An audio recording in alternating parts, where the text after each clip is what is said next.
Saya berdoa di dalam nama Yesus Kristus, agar Anda mengerti bahwa jaga emosimu, karena hari-hari ke depan, orang-orang yang masuk Kanaan adalah orang-orang yang berwibawa. Orang-orang yang tidak sedikit-sedikit emotional damage.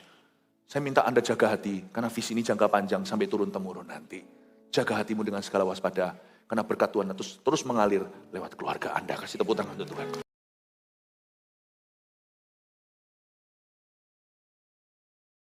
Di hari penuh nubuatan ini, kami menundukkan diri di hadapan-Mu, Kristus. Kami milik-Mu, we are the subject of your love. Kami adalah umat-Mu, abdi-Mu. Abdi-Mu yang setia, paling tidak kami rindu. Ajari kami untuk dengar-dengaran dengan suara Allah, untuk terima janji-Mu, dan tidak tawar-menawar dengan perintah. Kami menundukkan diri di bawah kaki-Mu, kaki berlubang paku. Kepala kami ya Tuhan Yesus, ya Tuhan, menjamah kaki-Mu berlubang paku. Let your will be done. Biar kehendak-Mu yang jadi, bukan kehendak kami yang kejadian. Tolong Tuhan Yesus dengarkan suara-Mu, sembunyikan hamba-Mu di balik salib-Mu. Biarkan ya Tuhan Yesus firman-Mu sampai kepada setiap jemaat dalam pergumulan, setiap tantangan dan kebutuhan. Kau yang menjawab semua. Lawat kami dalam nama Yesus. Haleluya. Amin. God bless you. Puji Tuhan. Shalom. Prophetic Sunday apa artinya? Berarti setiap ibadah penuh dengan nubuatan Allah. Saya sungguhan tidak bisa mengulang setiap ibadah karena arahnya itu terserah Tuhan. Firman itu terstruktur. Karena firman itu intinya pengajaran. Tetapi ketika kita mulai menjamah dan mengcover kitab nabi-nabi di mana isinya itu nubuatan mesianik bagi umat Allah, umat pilihan seperti Israel begitu, itu pedang bermata dua. Satu sisi bicara tentang sejarah Israel dan sejarah akan terulang lagi sesuai dengan nubuatan, tapi satu sisi lagi gereja perjanjian baru. Nah, disinilah gaya bebasnya. Karena itu setiap kebaktian tolong betul-betul please jangan diluputkan. Anda mesti dengarkan. Kita buka dulu Yesaya 60 ayat yang ke 15 sampai 18 saya bacakan. Sebagai ganti keadaanmu dulu ketika engkau ditinggalkan, dibenci dan tidak disinggahi seorang pun. Sekarang aku akan membuat engkau menjadi kebanggaan abadi. Menjadi kegirangan turun-temurun. Engkau akan mengisap susu bangsa-bangsa dan akan meminum susu kerajaan-kerajaan. Maka engkau akan mengetahui bahwa akulah Tuhan, juru selamatmu dan penebusmu yang maha kuasa Allah Yakub. Sebagai ganti tembaga, aku akan membawa emas. Dan sebagai ganti besi, aku akan membawa perak. Sebagai ganti kayu tembaga dan sebagai ganti batu besi. Aku akan memberikan damai sejahtera dan keadilan yang akan melindungi dan mengatur hidupmu. Tidak akan ada lagi kabar tentang perbuatan kekerasan di negerimu. Tentang kebinasaan atau keruntuhan di daerahmu. Engkau akan menyebutkan tembokmu selamat dan pintu-pintu gerbangmu pujian. Sebelum saya bahas ayat per ayat, mari kita bangkit berdiri, kita baca ayat pembuka yang saya lewatkan barusan. 1 Tesalonika, pasal yang kelima, ayat 19 dan 20, bunyinya. Mari kita baca dengan suara keras bersama-sama, termasuk yang live streaming GMS seluruh dunia saat ini. 2, 3, janganlah padamkan roh, dan janganlah anggap rendah nubuat-nubuat. Ulangi, 2, 3, janganlah padamkan roh, dan janganlah anggap rendah nubuat-nubuat. Sekali lagi pejamkan mata, kita berdoa. Tuhan Yesus, biarkan di setiap kalimat di antara kata demi kata, jemaat menangkap nubuat. Yang akan beda satu orang dengan orang di sebelah kanan kirinya. Suami istri pun akan terima nubuatan yang tidak sama. Terima kasih Tuhan. Di hari profetik ini ada urapan profesi di tempat ini. Hamba-Mu tetap akan menggunakan spirit pengajaran, tapi lebih daripada itu roh nubuatan ya Tuhan. Biar setiap orang menangkap sebuah janji. Dalam nama Yesus, amin. Silakan duduk. Sebagai ganti keadaanmu dulu, saya merasa di sini ada orang-orang yang masih hidup di masa lalu, minimal trauma atau memori. Tapi Tuhan larang kita hari ini untuk hidup bagi apa yang sudah di belakang kita. Jangan diingat hal-hal dari purbakala, aku hendak membuat sesuatu yang baru. Saya jadi ingat ayat lain di Yesaya yang berkata, tidakkah kau tahu? Lihatlah, bahkan pria hamil, begitulah bahasa sehari-harinya, nggak mungkin itu kiasan saja bahwa seaneh itu Tuhan akan bekerja dalam kehidupan kita, dalam pelayanan, pekerjaan, dalam masa depan, dalam keluarga, family kita, nggak mungkin yang mustahil, yang udah berabad-abad, nggak bisa berubah. Tiba-tiba seperti seorang laki-laki mengandung, yang nggak pernah terjadi di negeri, itu akan kejadian. Tidakkah kau lihat, aku hendak melakukan sesuatu yang baru. Jangan ingat-ingat lagi yang dulu. Aku hendak memancarkan air di tengah-tengah padang belantara. Gak bisa lah. Ada air di belantara itu perlu taruh curiga. Itu mungkin oasis aja. Itu halusinasi karena orang terlalu dahaga. Tapi kalau bisa memancar di padang gurun dan membuat padang pasir menjadi sungai, itu hanya Tuhan. Ada banyak perkara yang hanya Tuhan brandingnya itu akan terjadi di hidupmu. Nah kalau seperti ini itu gak bisa diajarkan. Saya ngomong begini itu ada orang yang nangkep, ada yang enggak. Yang nangkep itu yang spiritnya siap, amin, lalu terjadi sesuatu dalam hidupnya. Tapi ada orang yang berkata, maksudnya? Makanya itu tidak semua segala sesuatu itu bisa diajarkan dalam kerajaan Allah itu. Ada hal-hal tertentu yang only can be taught, cannot be taught. Ada perkara-perkara tertentu yang tidak bisa kita itu ajarkan, mesti ditangkap mentah-mentah di dalam hati yang siap sedia. Sebagai ganti keadaanmu dahulu, ketika engkau ditinggalkan, dibenci dan tidak disinggahi seorang pun. Wah, orang Malaysia katakan alamak ini. Ini betul-betul kerusakan emosi yang dahsyat. Karena dahulu Tuhan ngomong begini tentang Israel. Ini kondisi Israel dalam sejarah. Tapi ini juga bisa menjadi kondisi kita, individu lepas individu, family lepas family. Sebagai ganti keadaanmu dulu. Apa yang kita lalui di belakang sana yang merupakan trauma, Tuhan suruh kita meninggalkannya. Karena Tuhan tidak bisa berbuat banyak dalam hidupmu kalau hatimu Nasaret, tidak percaya. Sebagai ganti keadaanmu dulu apa aja hal-hal dari dulu yang harus kita tinggalkan, yaitu ketika engkau ditinggalkan, memori itu harus dihapus. Ketika engkau dibenci, ketika engkau tidak disinggahi. 3 hal ini adalah Tritunggal bahaya dalam kehidupan orang yang mau dipakai Tuhan dengan cara yang baru kemudian hari. Karena 3 hal ini kalau tidak lepas dari kedagingan Anda tidak bisa dibawa masuk ke dalam perkara-perkara rohani selanjutnya. Pertama-tama ditinggalkan. Tinggalkan dalam bahasa Inggrisnya itu being abandoned. Ditinggalkan itu tidak enak. Orang kalau ditinggalkan karena alasan yang tepat aja tidak enak. Kalau pisah itu untuk kebaikan. Meninggalkan dan ditinggalkan itu kalau proses multiplikasi, fine, thank you, itu bagus sekali. Kalau Anda masih membawa suatu trauma, meskipun trauma itu tidak bisa Anda hindari. Nggak bisa, sebab cara pemakaian Allah nanti itu akan tabrakan dengan karaktermu yang belum dibentuk sama Tuhan. Mesti ditinggalkan. Nggak bisa maju. Bukan hanya Anda nggak bisa maju, Anda bisa jadi bottleneck-nya, bisa menjadi penyumbatnya nanti anak keturunan Anda, anak buah, anak perusahaan, anak pelayanan, anak kandung, anak rohani, semua nanti akan mengikuti jejak Anda. Guru kencing berdiri, murid kencing lari. Atau lebih tepatnya, guru nggak kencing, muridnya mampet malahan. Ketawa sampai ada anak kecil diketawain. Nggak bisa. Apalagi kalau ditinggalkannya itu trauma yang buruk. Ada orang yang ditinggalkan jadi posesif sama pacar. Ada orang yang ditinggalkan jadi nggak percaya sama laki-laki karena memang dia pernah dikecewakan suami. Apalagi yang sifatnya gitu. Yang sifatnya betul aja menjadi karakter tidak dibenarkan. Apalagi yang salah dan dimanja. Jangan pernah manjakan dosa, jangan pernah manjakan trauma, jangan pernah manjakan kepahitan, jangan pernah manjakan roh penolakan. Sebab semua itu nanti tidak akan menjadi berkat kemudian hari. Ketika engkau ditinggalkan lalu dibenci, kata dibenci sini ya. Kalau kita tuh dibenci untuk perkara, kalau memang kita layak dibenci itu lain cerita loh. Itu pun menyakitkan ya kan. Pernahkah kita dibenci karena kita memang layak dibenci? Ada orang yang begitu kan. Tapi ternyata benci tak pernah meluputkan orang. Sekalipun hari ini saya hidup damai dengan semua orang, minimal saya berusaha, saya tetap dibenci oleh sebagian orang. Anehnya di sini loh. Kadang-kadang kita itu takut melangkah karena kita takut dibenci. Tapi ketika hatimu mencoba untuk menyelamatkan dirimu atau membuat semua orang suka padamu, hidupmu tidak akan kemana-mana Bapak Ibu. Memang jangan sampai kita dibenci karena kita layak dibenci atau karena kita memberi alasan untuk dibenci.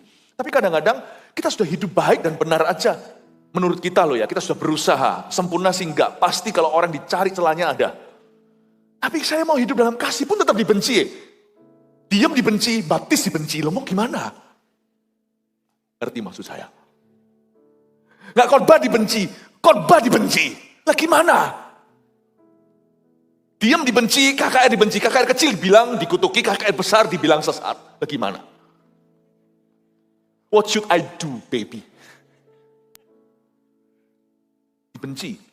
Apalagi jikalau Anda dibenci oleh orang yang Anda tidak pernah salah, itu sakitnya luar biasa.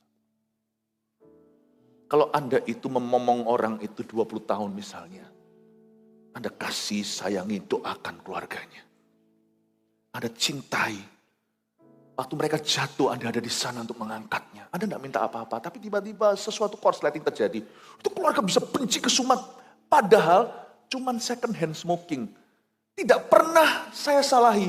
Cuma dengar dari orang-orang yang memang membenci atau tidak suka dengan kami. Tiba-tiba mata penuh dengan kebencian. Musuh itu seolah-olah kami apakan mereka. Padahal kami tidak pernah apa-apakan. Tidak pernah ada urusan dan hubungan. Kecuali pelayanan bahwa kami telah melayani mereka sebaik-baiknya. Lalu ketika melihat itu, atau minimal kalau tidak melihat pun mendengar orang ini membenci dan menghasut kanan kiri untuk membenci kami. Sometimes you go home drain.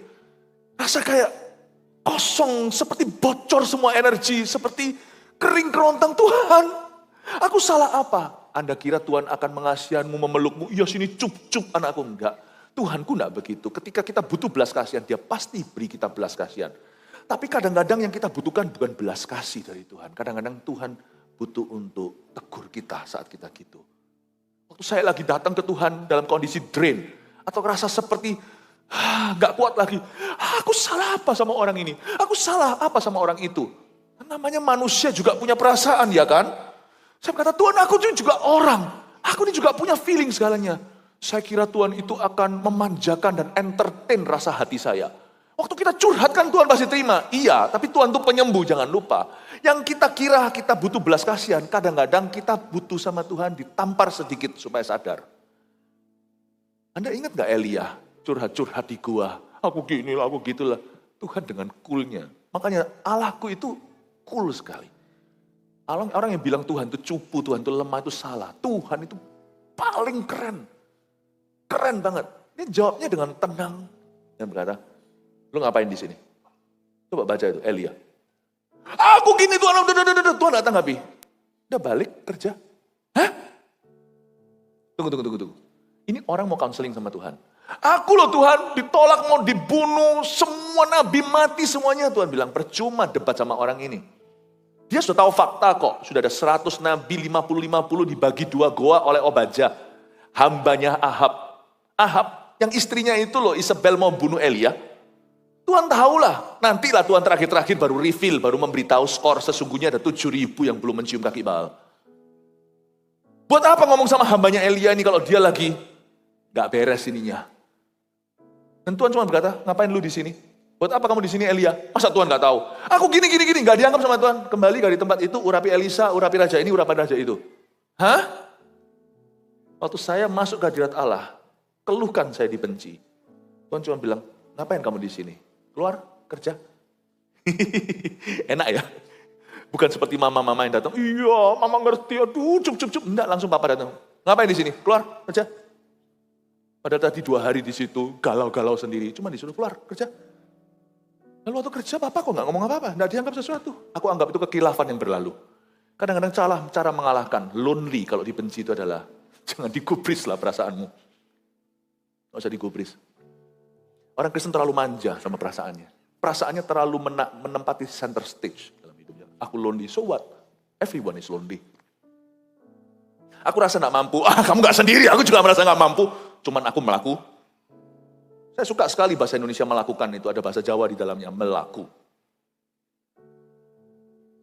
Mana bisa melakukan kalau enggak melaku dulu? Keluar dari kamar. Enggak usah manjakan. Enggak usah konseling dirimu sendiri terus-terusan. Just do it. Lakukan bagianmu. Sisanya Tuhan. Amin Bapak Ibu Saudara. Siapa terima sesuatu hari ini di dalam spiritnya? Kasih tepuk tangan untuk Tuhan Yesus.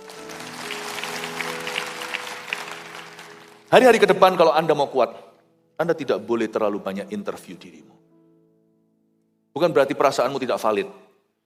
Bukan berarti tidak penting. Tapi your feeling should not take center stage in God's kingdom. Perasaanmu tidak boleh terlalu mengambil perhatian dalam kerajaan Allah. It's never about you, it will never be about you. Tidak pernah tentang diriku dan dirimu, dan tidak akan pernah tentang diri kita sampai kapanpun, sampai Tuhan datang. Amin Bapak Ibu Saudara.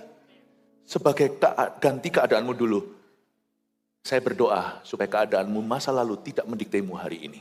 Lalu selain itu dibenci, ada kata di sana tidak disinggahi, alias forgotten, dilupakan. Ini yang paling susah. Tahu nggak? Orang dilupakan itu paling sakit. Kalau memang ini sedikit kasih tips ya, tapi jangan dilakukan. Kalau Anda memang mau melukai orang, itu jangan maki dia, karena makian itu tidak terlalu melukai. Tapi kalau Anda lupakan itu paling sakit. Ketika ketemu sama Anda, sekalipun ingat ya, ini tips yang buruk ya, jangan dilakukan ya. Ini ilustrasi ya. Orang itu nggak usah marah, ganti marah. Wah, orang emosi itu selalu kalah. Kalau memang kita itu mau melukai orang, caranya itu gampang. Oh iya, ujiannya nggak lupakan, kritikannya nggak lupakan. Anda tahu nggak, saya ngomong begini loh tentang Anda, gini. Oh iya, nggak tahu saya. Nggak ngecek, itu orang tulis panjang-panjang, Anda nggak baca, itu yang menyakitkan. Jadi nggak usah bela diri, bilang aja, aku nggak tahu. Itu nggak cukup alasan untuk gunakan waktuku. Ya, misalkan kalau ada orang, ya ini begini begitu. Oh ya, sorry ya, siapa ya? Wah itu malu tingkat dewa.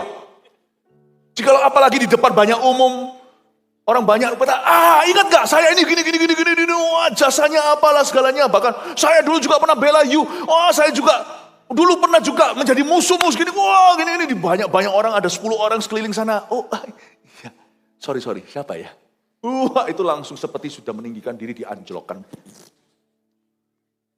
Nothing hurts more than being forgotten. Tidak ada yang lebih melukai seseorang daripada dilupakan. Tapi tolong jangan lakukan itu. Malah sebaliknya kita harus pura-pura kenal. Paling gak enak sebagai publik figur itu apa? Ditemui orang. Nah kita ini kan bukan Tuhan. Bukannya kita itu menyombongkan diri, enggak. Tapi memang kita ini ada orang-orang yang sudah berusaha, tetapi IQ-nya tetap jongkok dibandingkan dengan kebutuhan. Sepinter-pinter orang, mereka tidak bisa ingat segala perkara. Jadi kalau disapa di tempat umum lalu ditepuk, ayo ingat gak aku siapa? Itu paling susah pertanyaan untuk dijawab. Saya jawab salah, gak dijawab salah. Ingat siapa Hayo? Kadang-kadang orang itu serius tanya lu, ingat gak aku?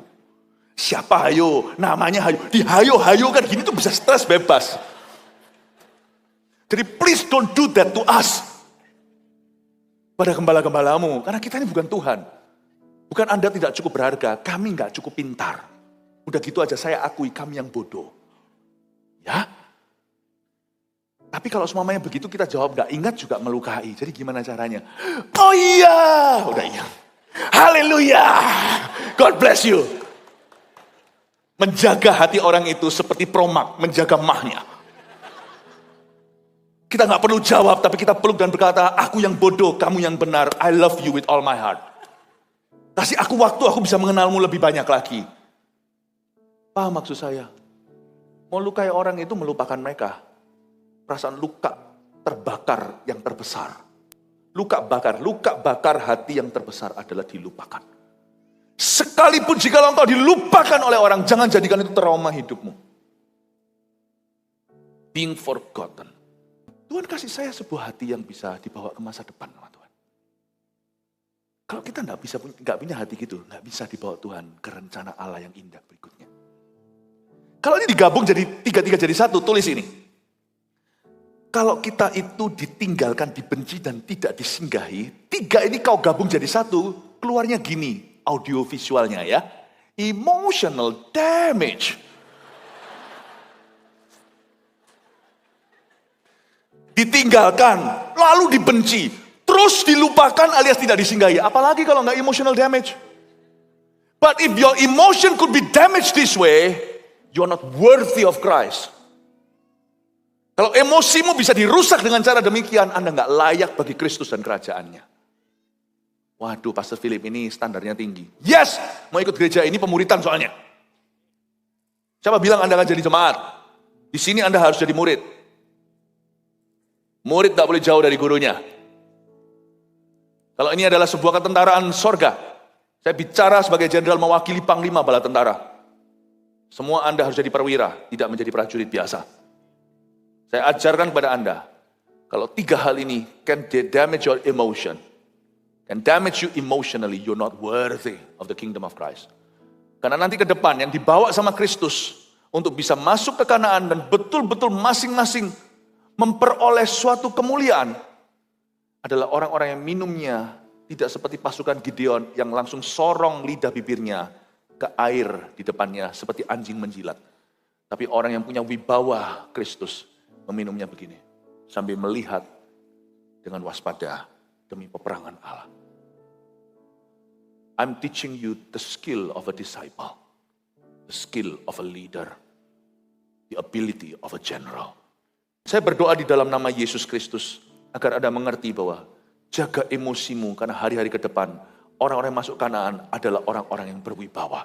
Orang-orang yang tidak sedikit-sedikit emotional damage. Saya minta Anda jaga hati karena visi ini jangka panjang sampai turun-temurun nanti. Jaga hatimu dengan segala waspada karena berkat Tuhan terus mengalir lewat keluarga Anda. Kasih tepuk tangan untuk Tuhan.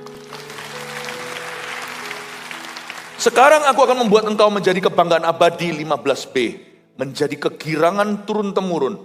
Ada kata sekarang aku akan membuat engkau menjadi kebanggaan abadi adalah setelah engkau menggantikan keadaan dahulu, ditinggalkan, dibenci, tidak disinggahi. Setelah kita sudah mempunyai kekebalan terhadap hal-hal itu, now I'm about to make you. Sekarang aku akan membuat engkau menjadi kebanggaan abadi.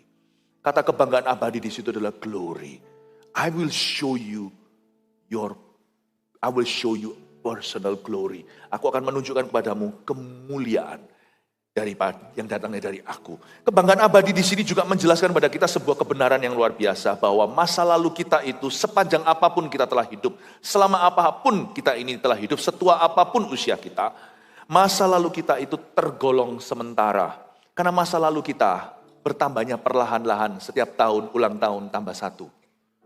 Tetapi masa depan kita itu eternal atau kekal alias abadi. Makanya dikatakan kebanggaan abadi. Jangan banggakan apa yang di belakang. Luka jangan dibesar-besarkan. Pencapaian juga nggak usah dinikmati terus-terusan. Aku dulu dipakai Tuhan, sudah. Orang itu dulu anak didikku, sudah. Dulu aku yang bawa dia keluar dari masalah, sudahlah.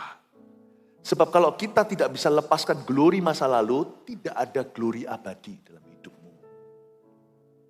Dua hal yang harus kita lupakan di belakang, itu baik kekalahan maupun kemenangan kita. Semua yang tercapai kemarin, atau kemarin lusa, atau baru tadi, siang ini atau pagi hari, itu semua sudah menjadi kemuliaan bagi Allah. Lupakan yang lalu mengarah pada tujuan. Sekarang, kata Tuhan, aku akan membuat engkau menjadi kebanggaan abadi. Your past is temporary. Masa lalumu itu sementara, kata Tuhan. But your future is eternal. Tetapi masa depanmu itu abadi. Sekalipun di sini ada orang yang sudah umur 89. Setiap tahun keluarga merayakan besar-besaran karena nggak tahu apakah ada tahun kedua, maaf ya. Tetapi dibandingkan 89 tahun di belakangmu itu dan 1 tahun di depan, hiduplah untuk 1 tahun di depanmu. Hiduplah. Karena hidup 1 tahun di depan itu lebih mempengaruhi kekekalan daripada 89. Always ingat, selalu ingat. Bahwa masa depan kita itu lebih mempengaruhi kekekalan kita daripada masa lalu kita. Makanya masa depan kita itu lebih abadi daripada masa lalu kita. Tapi yang penting sekarang, kalau Anda masih bisa hidup sampai umur 70, ada 10 tahun ke depan itu, what are you gonna do? Apa yang Anda akan lakukan di depan itu? So, 10 tahun ke depan lebih pengaruh bagi kekekalan daripada 60 tahunmu di belakang. Itu disebut, makanya di sini dikatakan, sekarang aku akan. Sekarang kata Tuhan, yang penting itu now-nya. Kita itu makhluk-makhluk masa kini ke masa depan. Masa lalu sudah jadi milik Tuhan, baik itu kekalahan maupun kemuliaan. Sekarang aku akan. Saya suka sini, ada gabungan antara masa kini dan masa depan. Sekarang itu now. Aku akan, itu masa yang akan datang. Sekarang aku akan, kau gabung jadi satu. Masa kini menuju masa depan. I love the Spirit of God. Roh Allah. Roh Allah itu selalu membawa kita maju dari hari ini. Tuhan gak suka orang yang berangan-angan masa depan hari ini gak persiapan. Tuhan kalau membawa kita masa depan itu selalu dari masa kini. Sekarang ini apa 5 roti 2 ikanmu? Apa kayu bakarmu, hai janda Sarfat? Apakah buli-bulimu yang kau siapkan? Atau adakah tepung yang kau buat untuk nabi dulu sehingga nanti akan makan seisi rumahmu? Saya suka sekali, Tuhan itu selalu memperhitungkan apa yang ada in our hands today. 5 roti 2 ikan. Tuhan gak pernah mencipta sesuatu seperti sedia kala di kitab Kejadian dari yang tidak ada menjadi ada. Tuhan selalu memulai dengan apa yang ada di tangan anak-anaknya. Makanya itu dikatakan di sini, sekarang itu Tuhan minta sama Anda, serahkan hidupmu. Termasuk semua sisa-sisa, misalkan kalau Anda yang ada pada Anda sekarang ini hanya sisa-sisa runtuhan. Serahkan apa yang ada padamu. Kalau nggak ada remah-remah pun kasih aku, kata Tuhan.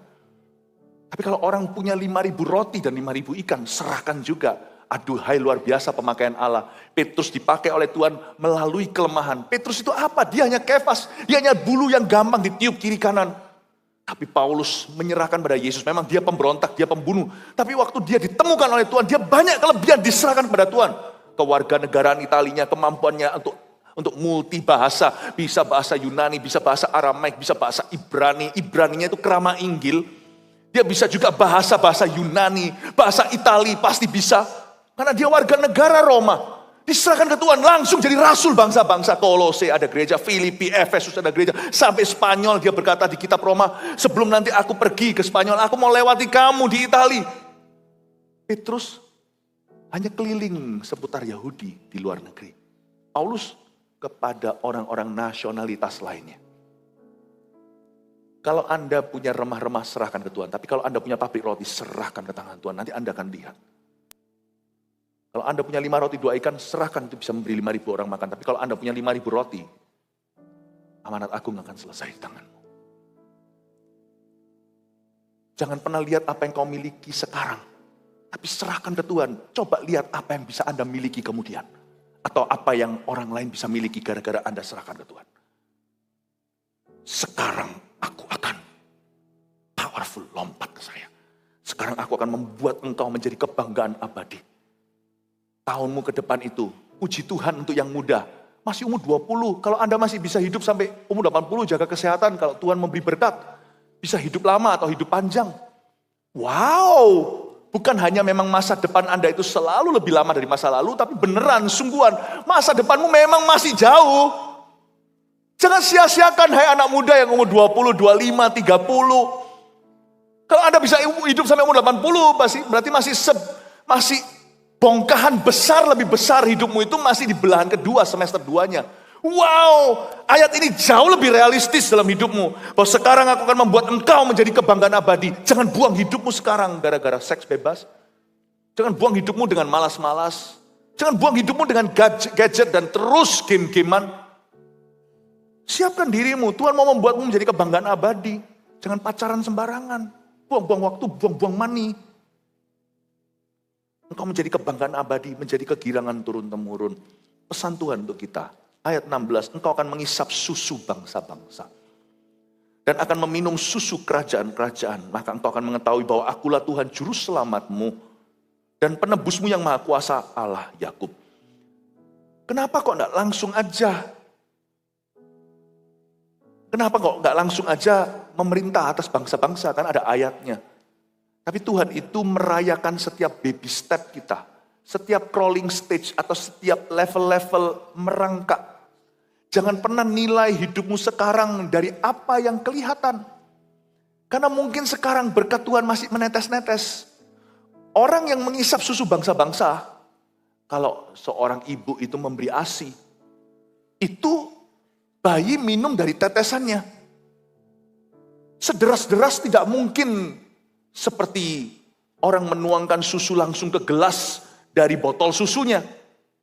Kenapa di sini dikatakan bahwa engkau akan mengisap susu bangsa-bangsa? Tuhan berkata orang bisa syukuri yang sedikit, yang keluarnya pelan-pelan, sebentar lagi dia akan jadi besar. Alkitab mengatakan di sini bahwa orang-orang yang mempersiapkan dirinya pelan-pelan itu yang jadi. Ini sebuah nubuatan. Tuhan tidak pernah, ketika Tuhan menciptakan manusia, perhatikan, ada satu manusia yang diciptakan tidak pernah melalui level baby. Cuma ada 2 manusia yang tidak pernah melalui childhood, tidak pernah melalui masa kecil, tidak pernah melalui masa muda, namanya Adam dan Hawa. Saya malah curiga, ada pusar enggak ya? Enggak tahu ya, saya enggak berani mendahului firman. Tapi mungkin kan dia enggak dari ari-ari mana-mana. Satu-satunya pernikahan yang tidak ada mertua, besanan enggak Gak ada orang tua bahkan, itu cuma Adam dan Hawa. Karena Tuhanlah orang tua kedua-duanya. Coba ya. Tapi Tuhan tidak pernah membentuk orang dengan cara yang sama setelahnya. Yesus Kristus pun Adam kedua dimulai dari bayi di palungan. Anak Allah pun dibentuk sebagai Mesias. Dia tidak dibentuk jadi anak Allah lewat semua kejadian sampai umur 12, umur 30, enggak. Yesus sudah anak Allah sejak orok bayi, masih di kandungan Maria, bahkan ketika dinubuatkan oleh Gabriel, malaikat Tuhan. Tetapi untuk menjadi Mesias kita, menjadi serupa dengan manusia, dia dibentuk lewat banyak penderitaan, kata Ibrani. Dari sini kita harus memperhatikan, kalau Adam kedua tidak bypass prosesnya, semua hal besar dalam hidupmu memerlukan persiapan, demikian nubuatan. Jangan pernah anggap remeh yang namanya level menyusu. Perhatikan sungguh-sungguh, engkau akan mengisap susu bangsa-bangsa dan akan meminum susu kerajaan-kerajaan. Berarti kita tidak dipanggil Tuhan untuk menjilat raja-raja. Jadi orang Kristen, anak Tuhan yang penuh Roh Kudus. Jangan kita itu jadi panjat sosial. Jangan jadi penggali emas atau gold digger atau social climber. You climb your own step. You don't need others to climb your steps. Saya tidak perlu sebagai hamba Tuhan, saya tidak perlu siapa-siapa untuk naik tangga. Saya punya tangga saya sendiri di depan Tuhan. Saya bukan bicara tentang bapak rohani dan anak rohani, bukan. Saya bicara tentang panjat sosial. No need. Growth, segala pertumbuhan yang datang dari Tuhan itu semuanya organik. Anda tidak perlu. Tidak perlu orang Kristen itu serang orang untuk dapatkan pengikut. Tidak perlu juga Anda di media sosial harus gimana-gimana baru setelah itu bertambah. Tidak perlu. Kalau Anda memang seorang kualitas, cepat lambat rahasianya akan terbuka bagi dunia, Tuhan akan broadcast. Gereja yang didirikan bukan karena acaranya itu menggiurkan dan halalkan segala cara. Saya tidak anti artis, tapi tidak perlu pakai cara murahan dengan begini-begitu untuk tarik massa, nggak perlu. Gereja itu kan bertumbuh, semua yang tumbuh dari Tuhan itu organik, tumbuh dari quality. Jadi besar. Pekerjaan Anda juga sama. Anda nggak perlu gini gitu, nggak perlu pahitan sama orang, aku udah dikasih kesempatan lah, bla bla bla, nggak perlu.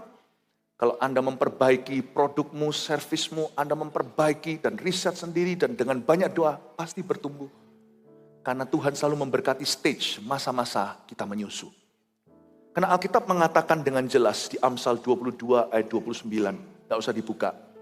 Pernahkah engkau melihat orang yang cakap dalam pekerjaannya?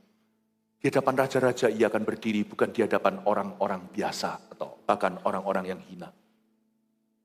Bapak Ibu Saudara, Mazmur 75 ayat 7 berkata, bukan dari timur atau barat atau dari padang belantara peninggian itu, tapi dari Tuhan. Kalau memang kita itu bisa mempersiapkan diri dengan baik-baik, dengan penuh doa atau prayerfully, satu hal boleh terjadi, kita tidak akan pernah pada ujungnya, apa yang kita lakukan itu jadi biasa di mata Allah. Tapi kita akan dipercayai oleh orang-orang atas dan orang-orang kualitas. Tidak perlu memanjat siapa-siapa. Anda punya tangga sendiri dari Tuhan. Anda boleh belajar sesuatu, studi banding diperbolehkan. Tapi Anda tidak perlu merasa di dalam batin sanubarimu butuh orang-orang itu. Karena Tuhan memberi pertumbuhan tidak dari padang pasir mana-mana, tidak dari timur dan barat. Allah akan memberimu pertumbuhan.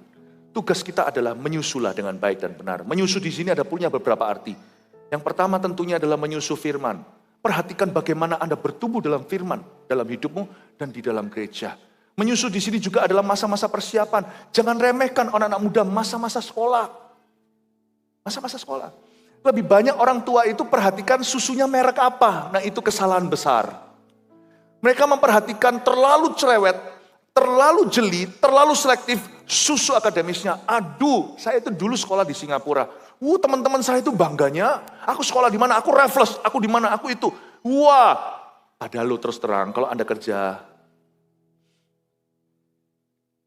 ijazah SMP Anda tidak dilihat. Ijazah SMA Anda tidak dilihat. Itu orang-orang perang-perangan tuh mama-mama bisa jambak-jambakan. Nilainya gini gitu. Begini loh Bapak Ibu, susunya juga penting. Tapi cara menyusunya lebih penting. Karena itu jangan terlalu banyak repot soal susu. Bahkan universitas atau kuliah pun itu penting ya. Dilihat masalahnya kerja. Memang saya ngerti SMP, SMA pun pendidikan menengah itu berpengaruh ke pendidikan tinggi. Saya tahu. Kuliah pun nanti akan mempengaruhi. Tapi berapa banyak sih hari ini S2 tidak punya kerja? PhD juga nggak bisa apa-apa. Berapa banyak orang dengan S3, PhD itu jadi permanent head damage. Pinter luar biasa, pinter buku, tetapi nggak pernah bisa menempatkan diri, oleh karena itu nggak pernah awet, nggak pernah langgeng kerja apapun juga akhirnya buka pekerjaan yang tidak ada hubungan dengan PhD-nya. Saya sekolah S1 bukan karena saya nggak mau S2, karena saya nggak ada waktu, kebangunan rohani terjadi dan orang-orang ini semuanya mengambil waktu saya. Pernah Anda tanya, sekolah Alkitab saya di mana? BRE, itu gelar saya, Bachelor of Religious Education, itu artinya apa? Saya di Columbia Bible College, di Clearbrook, Canada, British Columbia. Orang nggak tahu sekolah saya. Tapi orang nggak lihat kan. Setiap kali saya khotbah, apakah saya harus tunjukkan ijazah Anda, atau Anda lihat kualitas saya? Atau Anda lihat kualitas hidupku? Anda lihat kualitas spirit saya, kualitas hubungan saya. Cara saya menempatkan diri dan hikmat Allah yang fresh hari ini. Saya nggak berkata bahwa ijazah tidak penting. Tapi itu bukan segala-galanya. Jangan terlalu banyak berantem soal susunya. Ajari anak Anda untuk mengisap dengan benar. Supaya nanti dia isap bukan narkoba akhirnya.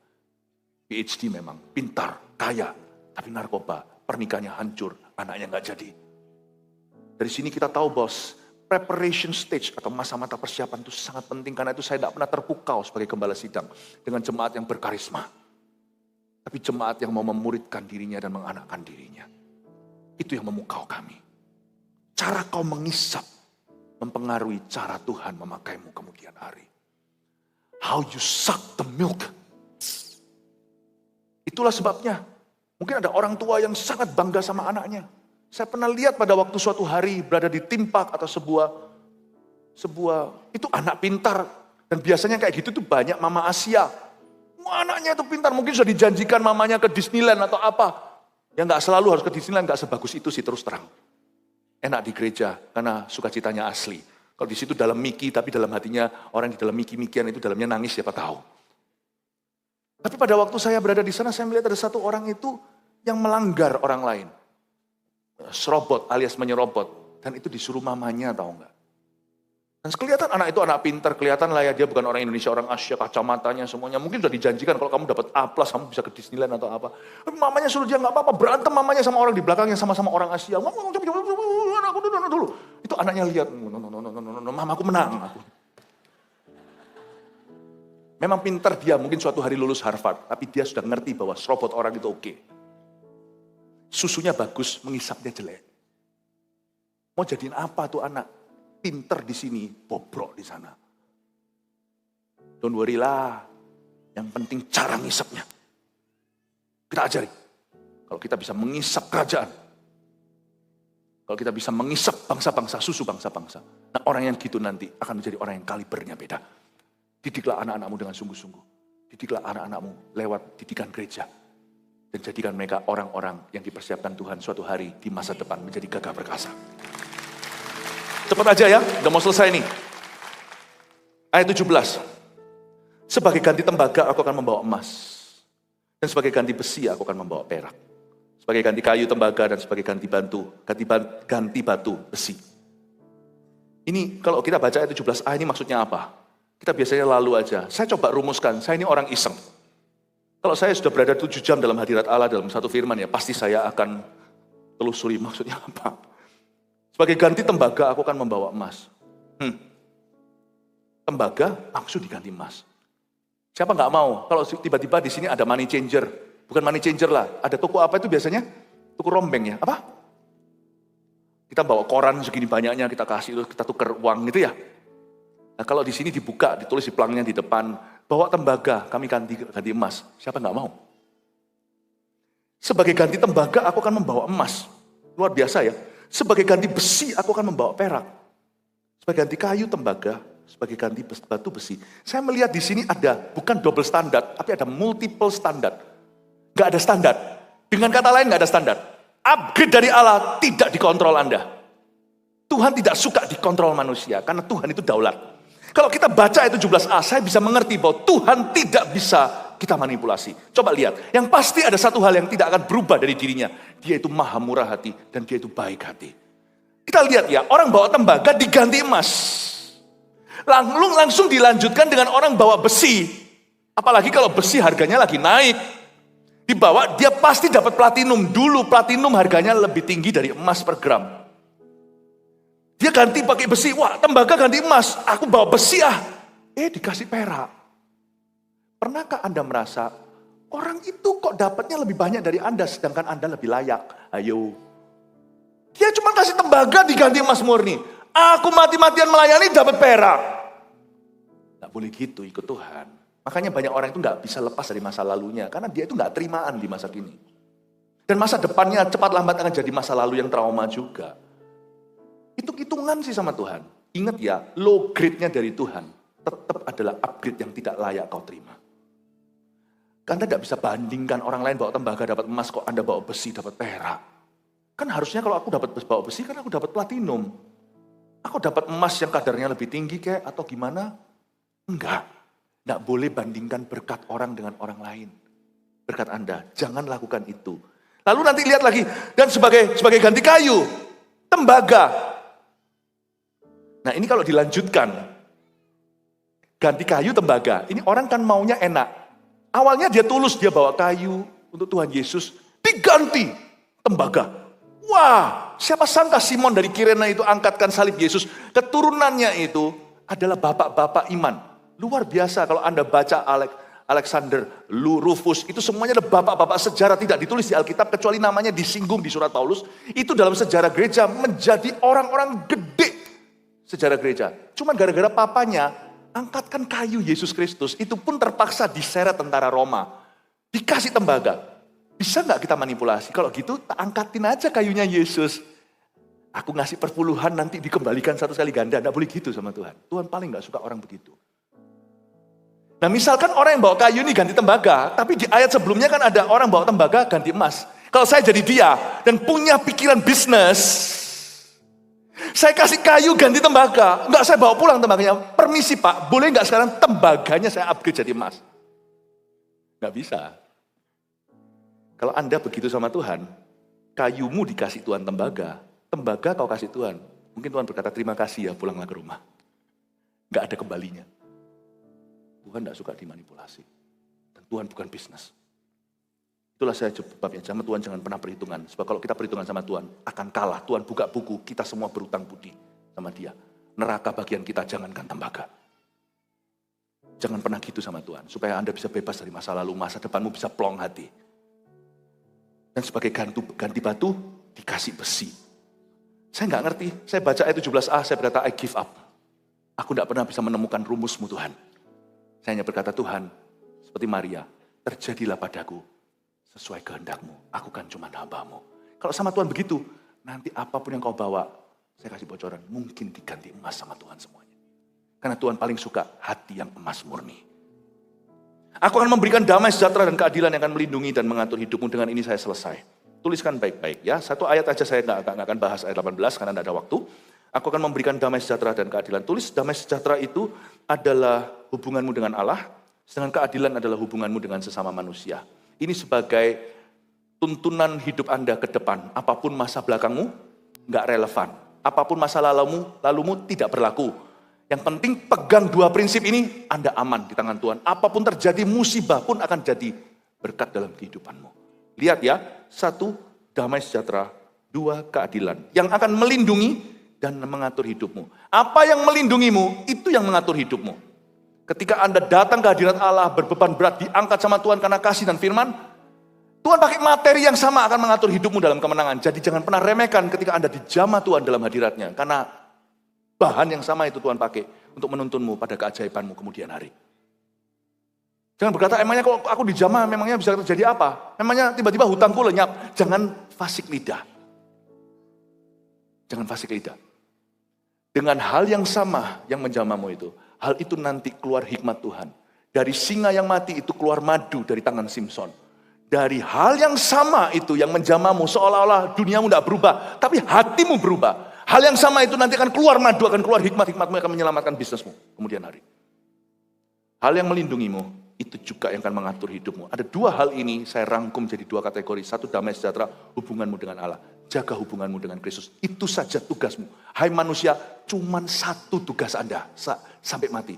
Jaga hubunganmu dengan Kristus. Dua, keadilan itu hubunganmu dengan sesama. Aplikasikan yang namanya golden rule. Ini emas tenan, ini emas murni. Jangan emas materi. Golden rule atau peraturan emas kita adalah satu. Dengarkan baik-baik. Lakukan pada orang lain. Apa yang Anda inginkan orang lain lakukan kepada Anda. Udah itu aja. Dengan peraturan ini, terapkan dalam bisnis urusanmu dengan sesamamu setiap hari. Dalam keluarga, dalam pelayanan. Do unto others what you want others to do unto you. Lakukan pada orang lain apa yang Anda ingin orang lain lakukan kepada Anda. You do this too. Lakukan hanya dua hal ini. Alkitab berkata, damai sejahteramu akan melimpah dan engkau akan disebutkan selamat pintu gerbangmu pujian. Hidupmu akan penuh dengan rencana Allah. Ingat dua hal, peace and justice. Sebagai orang Kristen, lakukan dua hal ini. Orang banyak mencibir berkata orang gereja kok gitu, itu karena orang gereja melanggar ini. Kalau kita tidak melanggar conscience serta hati nurani kita pada Tuhan. Damai dengan Allah itu bicara hubungan dengan atas. Lalu keadilan itu hubungan dengan sesama. Lakukan pada orang lain apa yang Anda ingin orang lain lakukan pada Anda. Sebelum Anda lakukan apa-apa, ingat, kalau aku diginikan aku suka enggak. Kalau Anda bisa terus tulus ikut ini, hidupmu tidak tentu mulus. Tapi hidupmu akan selalu lihat Kristus. Di setiap belokan, setiap kilometer Anda akan lihat rencana Tuhan. Haleluya. God bless you.